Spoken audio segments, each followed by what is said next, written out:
সম্মানিত দর্শক শ্রোতা, আজ ২৬শে আগস্ট ২০০৯ বুধবার।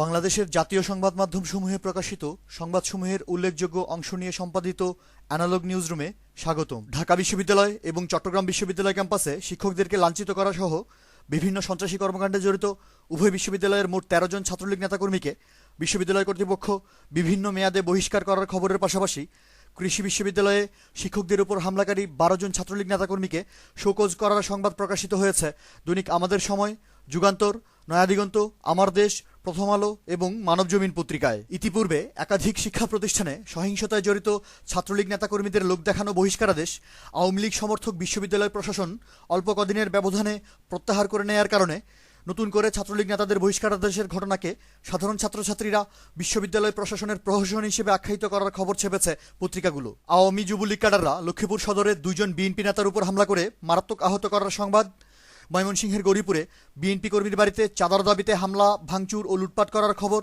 এবং রাজধানীর ৪১ নম্বর ওয়ার্ড বিএনপি কার্যালয়ে সশস্ত্র হামলার সংবাদ এসেছে প্রথম আলো ও যুগান্তরে। টাঙ্গাইলের মধুপুরে সরকারদলীয় লোকজন সংখ্যালঘু আদিবাসীদের বাড়িঘর ও দোকানপাটে হামলা করে ভাঙচুর ও লুটপাট করার খবর। একজন প্রভাবশালী আওয়ামী লীগ নেতা নোয়াখালীর কোম্পানিগঞ্জে একজন মাদ্রাসা শিক্ষককে বেধড়ক মারধর করার সংবাদ এবং বগুড়ায় কাঁচা বাজারের দখলদারিত্বকে উপলক্ষ করে জাতীয় পার্টি ও যুবলীগ নেতাদের সংঘর্ষের খবর ছেপেছে সমকাল, প্রথম আলো এবং ভোরের কাগজ পত্রিকা। জেলা শহর ব্রাহ্মণবাড়িয়ায় আওয়ামী শ্রমিক লীগের একজন নেতা বিদ্যুৎ উন্নয়ন বোর্ডের নির্বাহী প্রকৌশলীকে মারধর করার সংবাদ প্রকাশ করেছে মানবজমিন ও প্রথম আলো।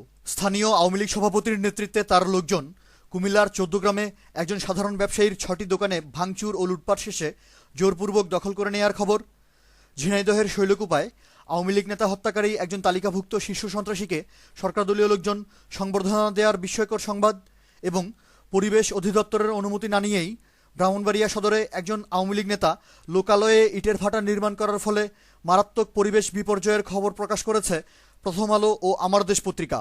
সন্ত্রাসের জনপদ কুষ্টিয়ায় চরমপন্থী ক্যাডাররা পূর্ব ঘোষণা দিয়ে একজন জনপ্রতিনিধিকে হত্যা করার লোমহর্ষক সংবাদ।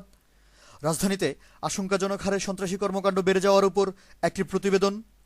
সেনাবাহিনীর প্রত্যাহারের পর পার্বত্য খাগড়াছড়িতে বাঙালি জনগোষ্ঠীর নিরাপত্তাহীনতার খবর এবং বান্দরবানের আলীকদমে বিপুল পরিমাণ আধুনিক অস্ত্রশস্ত্র উদ্ধার হওয়ার সংবাদ প্রকাশিত হয়েছে যথাক্রমে মানবজমিন, ফোকাস বাংলা, ভোরের কাগজ, bdnews24.com এবং যুগান্তরে। গার্মেন্টস সেক্টরে সরকারদলীয় লোকজনদের বেপরোয়া চাঁদাবাজি ও ঝুট ব্যবসার প্রতিবাদে বিজিএমইএর নেতৃবৃন্দ মহাজোট সরকারের স্বরাষ্ট্র প্রতিমন্ত্রীর কাছে তীব্র ক্ষোভ প্রকাশ করার খবর এসেছে দৈনিক যুগান্তর এবং আমার দেশ পত্রিকায়।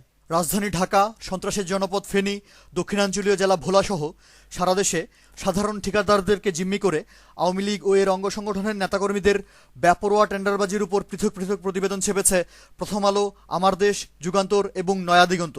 বিভাগীয় নগরী খুলনায় তীব্র পানি সংকটের খবর এবং রাজধানী ঢাকায় দুর্বিষহ গ্যাস সংকটের ফলে নগরবাসীর দুর্ভোগের সংবাদ এসেছে দৈনিক আমাদের সময়, নয়াদিগন্ত, আমার দেশ ও ইত্তেফাক পত্রিকায়। যথারীতি সারা দেশের বাজার পরিস্থিতির দুরবস্থা নিয়ে ভিন্ন ভিন্ন প্রতিবেদন এসেছে আমার দেশ, মানবজমিন ও ভোরের কাগজে। পটুয়াখালী, রাজশাহী, পাবনা, কুড়িগ্রাম, সিরাজগঞ্জ, কক্সবাজার, সিলেট, মৌলভীবাজার, ব্রাহ্মণবাড়িয়া এবং ময়মনসিংহে সরকারি টিআরকা বিঘা প্রকল্পে অনিয়ম ও দুর্নীতির সংবাদ এবং ভিজিএফ চাল বিতরণে কেলেঙ্কারির খবর এসেছে দৈনিক ভোরের কাগজ, প্রথম আলো, যুগান্তর, সমকাল, আমার দেশ, নয়াদিগন্ত ও ইত্তেফাক পত্রিকায়। দৈনিক আমাদের সময় পত্রিকায় নিউজ আপডেট হয়েছে রাজশাহী বিশ্ববিদ্যালয়ে সরকার সমর্থক ছাত্রলীগের ২ গ্রুপে পাল্টাপাল্টি সংঘর্ষের সংবাদ। অ্যানালগ নিউজ আজ এ পর্যন্তই।